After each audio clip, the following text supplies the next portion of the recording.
अस्सलाम वालेकुम students, welcome to maths class by Zishan Hafeez. Class है सेकेंड ईयर साइंस। टॉपिक है हमारा डेरिवेटिव। एक और बहुत ज़बरदस्त और बहुत इंपॉर्टेंट क्वेश्चन के साथ आज इस वीडियो में आपके सामने मौजूद है। सवाल आपके सामने स्क्रीन पर आपको दिखाई दे रहा है कि if y is equals to cos inverse x square minus one upon x square plus one, तो आप फाइंड करके दिखाएं d y upon d x. कह रहे हैं अगर y बराबर है, एक फंक्शन है कॉस इनवर्स दिस पूरे के, तो आप फाइंड करके दिखाएं d y upon d x. तो अब यहां पर एक ही साथ दो तरीके के रिलेशंस अप्लाई हो रहे हैं, एक कॉस इनवर्स एफ एक्स का, दूसरा u अपॉन वी, यानी कि जब दो टर्म्स हमारे पास डिवाइड हो, क्वोशिएंट रूल हमारे पास अप्लाई हो रहा हो, तो हम क्या काम करते हैं।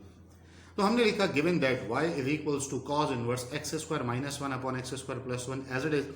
हम ये जानते हैं कि कॉस इनवर्स एक्स का सिंपल रिलेशन जो है वो हमारे पास कुछ इस तरीके का होता है। ये लिखा हुआ है minus one upon under root one minus x square. यहां पर अंडर रूट नहीं लगाया हुआ, मैं अंडर रूट लगा देता हूं। तो ये मैंने लगा दिया यहां पर दोनों पर under root. Cos inverse x का फॉर्मूला होता है minus one upon under root one minus x square. और इसी तरीके से अगर x की जगह पर कोई और वैल्यू हो, x square, two x square, जैसे यहां पे लिखा हुआ है x square minus one upon x square plus one, तो इन तमाम की तमाम वैल्यूज को हम सपोज करते हैं एफ ऑफ एक्स यानी फंक्शन ऑफ एक्स। तो कॉज इनवर्स एफ एक्स का फॉर्मूला बन जाता है minus one upon under root one minus f x square into f dash x. इस तरीके की भी पूरी की पूरी एक तरतीब से मैंने बहुत सारे सवाल मैंने बताए हुए हैं।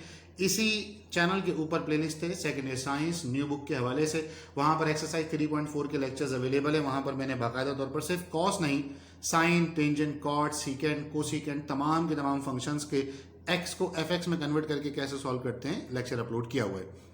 बहरहाल तो हमने क्या किया कि अगर हम कह रहे हैं कॉस इनवर्स एफ एक्स है तो बराबर होगा माइनस वन अपॉन वन। तो सबसे पहले तो मैंने लिखा ये कॉस इनवर्स एफ एक्स, ये रहा माइनस वन, ये रहा अपॉन में वन। फिर फॉर्मूला के मुताबिक अगर हम देखें तो वहां पर है वन के बाद माइनस एफ एक्स का स्क्वायर। ये जो पूरा का पूरा ये है ना, ये मेरा एफ एक्स है। ये पूरा का पूरा ब्रैकेट मेरा क्या है, ये एफ एक्स है। ये x square minus one, x square plus one, अलग अलग नहीं, ये पूरा का पूरा मेरे पास एफ एक्स है। तो मैंने लिखा एफ एक्स स्क्वायर की जगह पर इस पूरे का स्क्वायर, और बराबर में उसका लेना है डेरिवेटिव, यानी मैंने लिखा D upon d x, x square minus one upon x square plus का वन। ये वाली साइड को थोड़ी देर में, ये जो पूरी की पूरी कैलकुलेशन है यहां पर हमारे पास, इसको थोड़ी देर में देखेंगे। पहले अंडर रूट वाले फंक्शन को सॉल्व करते हैं, फिर इसके ऊपर आएंगे। तो लिहाजा कोई भी बच्चा अभी इस तरफ ध्यान ना दे, इसको थोड़ी देर के लिए भूल जाए, सिर्फ इसको सॉल्व करते हैं हम हमारे पास। तो फंक्शन क्या है हमारे पास, जरा गौर से देखिएगा। ये minus one as it is रहेगा, ये वन ऐसे ही रहेगा। इसके स्क्वायर को हम अलग अलग तोड़ रहे हैं, एक्स स्क्वायर माइनस वन का स्क्वायर अलग, एक्स स्क्वायर प्लस वन का स्क्वायर अलग। हमने दोनों को अलग अलग करके लिखा। फिर जब हम इसको अलग अलग कर लेंगे तो ये जो नीचे वाला फंक्शन है और ये ऊपर वाला फंक्शन है, इनको हम क्या करेंगे, एलसीएम ले लेंगे। जब एलसीएम लेंगे तो ये एक्स स्क्वायर प्लस वन का होल स्क्वायर जाकर इस वन से क्या होगा, मल्टीप्लाई। ये लिखा हुआ मैंने एक्स स्क्वायर प्लस वन का होल स्क्वायर। ये यहां पर हम इसको थोड़ा सा बोल्ड भी कर देते हैं, एक्स स्क्वायर प्लस वन का होल स्क्वायर। ठीक है, यहां तक की बात समझ में आ गई। माइनस की जगह पर लिखा है minus x square minus one का whole square, x square minus one का whole square as it is, और एलसीएम में ये वाली टर्म एज इट इज। अगले स्टेप में क्या कर रहे हैं, ये वाली टर्म को हमने क्या किया है, अंडर रूट से बाहर निकाल लिया है, क्योंकि इसका रूट सॉल्व हो सकता था, इस पूरे का रूट अभी फौरन सॉल्व नहीं हो रहा। यहां पर एक फॉर्मूला अप्लाई हो रहा है ए प्लस बी का होल स्क्वायर, और यहां पर फॉर्मूला अप्लाई हो रहा है ए माइनस बी का होल स्क्वायर। तो अब इन फॉर्मूलाज का रेफरेंस साइड में देने की कोई जरूरत हमें नहीं है। हम ये जानते हैं कि ए प्लस बी का होल स्क्वायर बराबर होता है a square plus two a b plus b square. तो मैंने ये लिखा a square plus two a b plus b square. फिर ये वाला माइनस ये रहा, और ये a square minus two a b plus b square को जब इस माइनस से मल्टीप्लाई करवाएंगे तो हमारे पास बन जाएगा a square two a b b square. फिर से रिपीट कर रहा हूं अपनी बात को, ये एक्स स्क्वायर प्लस वन का होल स्क्वायर है, ये हो जाएगा ए स्क्वायर यानी एक्स स्क्वायर का स्क्वायर एक्स की power four plus two a b. A है एक्स स्क्वायर, बी है वन, तो टू ए बी का मतलब टू एक्स स्क्वायर। और उसके बाद अगर हम थोड़ा सा और आगे बढ़ जाएं तो हमारे पास ये क्या बन जाएगा, वन का स्क्वायर होता है वन। फिर ये माइनस है, जब बीच में माइनस हो तो ये वाले जितनी भी टर्म्स यहां पर से ओपन होंगी सबके साइन क्या हो जाएंगे, चेंज। थोड़ी देर के लिए इस माइनस को हटाकर बात करते हैं, तो ये बनेगा x square plus to x square minus का टू एक्स स्क्वायर प्लस का वन। ये एक्स स्क्वायर का स्क्वायर हो जाएगा एक्स फोर, बराबर में आएगा माइनस टू एक्स स्क्वायर और फिर प्लस का वन। तो जब ये वाला माइनस लग जाएगा तो सबके साइन क्या हो जाएंगे, चेंज। आप यहां पर देखेंगे तो x की पावर 4 से x की पावर 4 और 1 से 1 हमारा क्या हुआ, कैंसिल हो गया। जब हमारे पास x की पावर 4 से x की पावर 4 और 1 से 1 हमारा कैंसिल हो गया तो हमारे पास टर्म बच गई क्या, 2x स्क्वायर। तो ये हो गया हमारे पास 4x स्क्वायर। जब हमने इसको सिंप्लीफाई करवा लिया तो हमारे पास ये 4x स्क्वायर नीचे आकर बच गया 2x। अब ये बराबर में क्या हो रहा है, हम दोबारा से ऊपर की तरफ चलते हैं और बराबर वाली टर्म को सॉल्व करते हैं। ये हमने अंडर रूट की टर्म तो सॉल्व कर ली। अब यहां पर अप्लाई हो रहा है हमारे पास u अपॉन v का फॉर्मूला। तो जो ऊपर वाली टर्म है उसे हम सपोज करेंगे u, जो नीचे वाली टर्म है उसे हम सपोज कर लेंगे v।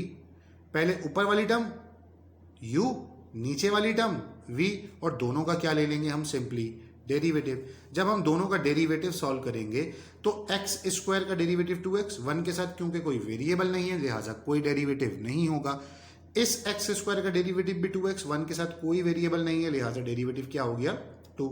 इसका बाकायदा तौर पर फॉर्मूला होता है v derivative of u plus u derivative of v।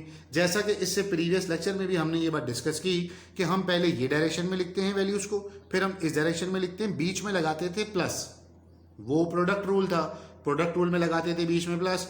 ये डिवाइड रूल है, कोशेंट रूल है, यहां पर बीच में लगाते हैं हम माइनस। तो हमने लिखी ये वाली दोनों टर्म्स, फिर लगाया माइनस, हमने लिखी ये वाली दोनों टर्म, और इसमें एक टर्म और एडिशनल होती है, वो होती है बेटा अपॉन में v का स्क्वायर। जो भी v होता है उसको अपॉन में क्या लगा देते हैं हम, स्क्वायर।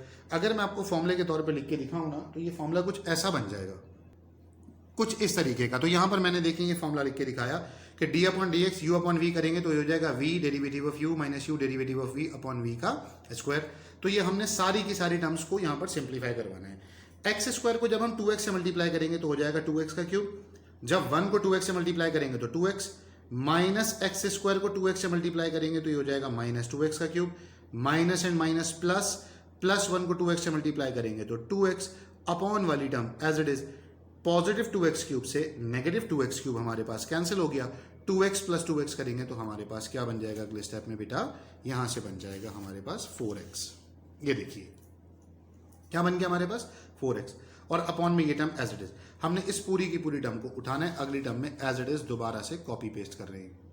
तो आप जरा गौर से देखिएगा, यहां पर से भी आया था x स्क्वायर प्लस 1, यहां पर भी है x स्क्वायर प्लस 1 का स्क्वायर।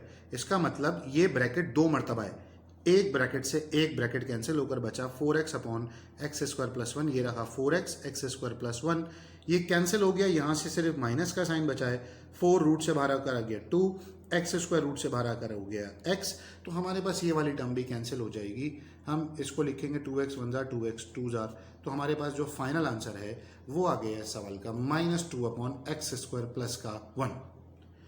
बिल्कुल ऐसा का ऐसा सवाल पेपर में हो सकता है पूछा जाए, बस सिर्फ कॉस की जगह फंक्शन चेंज करके क्या कर देंगे, साइन। बाकी पूरा का पूरा सवाल वही है। आप इसको ट्राई जरूर कीजिएगा, हो सकता है कि बुक में कॉस की फॉर्म में दिया हुआ हो और आपसे पेपर में साइन की फॉर्म में पूछ लें। 4 नंबर का मोस्ट एक्सपेक्टेड क्वेश्चन है। मैं फिर से दोबारा बता रहा हूँ, शुरू से लेके हमने क्या किया। हमारे पास सवाल मौजूद था कॉज इनवर्स करके कि cos inverse f x find d y by d x. सबसे पहले हमने कॉज इनवर्स एफ एक्स का फॉर्मूला लगाया, उसको हमने एक साइड को सॉल्व करते रहे, अंडर रूट वाली पूरी की पूरी साइड को हमने क्या किया बेटा, सॉल्व किया। जब हमने अंडर रूट की पूरी साइड को सॉल्व कर लिया, ये आपके सामने सॉल्व हुई हुई है, तो हमने क्या किया फिर बराबर में जो एफ एक्स की वैल्यू थी उसको लिया। यहां पर हमारे पास एक फॉर्मूला अप्लाई हो रहा था u अपॉन वी का, ये रहा हमारे पास u अपॉन वी का फॉर्मूला।